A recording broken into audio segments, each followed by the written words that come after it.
सरकार बनेगी, ऐसे इसी तरह का वातावरण है।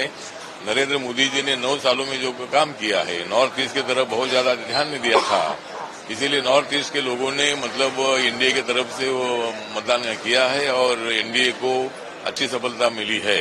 लेकिन उसमें मुझे ज्यादा खुशी एनडीए को सफलता मिली ये तो ही है, लेकिन मेरे पार्टी के नागालैंड में 8 उम्मीदवार थे, उसमें से 2 उम्मीदवार चुनकर आए हैं और 3 उम्मीदवार हमारे सेकंड में रहे और बाकी के उम्मीदवारों को भी अच्छा वोटिंग मिला है। तो नागालैंड में जो 2 जगह पर हमारी जीत हुई है, तो हम वहां एनडीए को सपोर्ट करेंगे और मैं 4 तारीख को जेपी नड्डा जी और महामंत्री संतोष जी को मिलने वाला हूं, अमित शाह साहब को भी मिलने वाला हूं और रिपब्लिकन पार्टी को सत्ता में भागीदारी मिलनी चाहिए।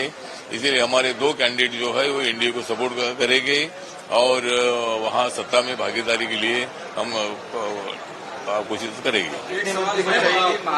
महाराष्ट्र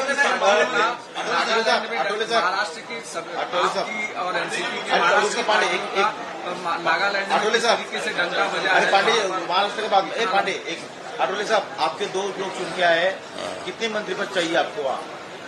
मंत्री पद चाहिए, 1 मंत्री पद चाहिए, मतलब 2 हमारे कैंडिडेट चुनकर आए हैं, तो उसमें से 1 को मंत्री पद के लिए हम कोशिश करेंगे।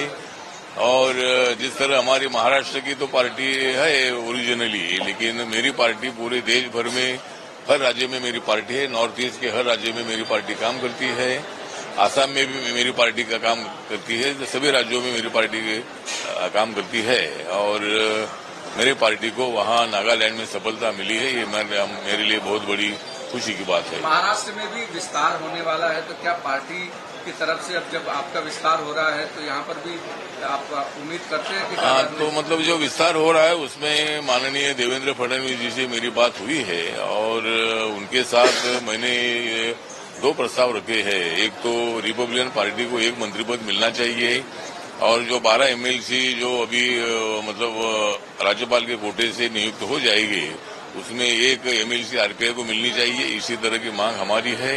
उस पर जरूर विचार करेंगे, ऐसा आश्वासन देवेंद्र फडणवीस जी ने दे दिया है। 2-3 बार उनके साथ मेरी बातचीत हुई है। आज भी मैं उनको मिलने के लिए आया था, लेकिन वो हाउस में थे, उनके साथ मेरी मुलाकात हुई नहीं। मुख्यमंत्री साहब से भी मेरी मुलाकात हुई, लेकिन कुछ कामों के लिए मुलाकात हुई, बाकी कुछ बात नहीं हुई है। लेकिन और भी मैं उनको मिलूंगा और आरपीआई को सत्ता में भागीदारी मिलनी चाहिए। जो महामंडल है उसमें भी आरपीआई को 2 या 3 चेयरमैन पद मिलना चाहिए और बाकी की जगह पर भी सत्ता में भागीदारी मिलनी चाहिए।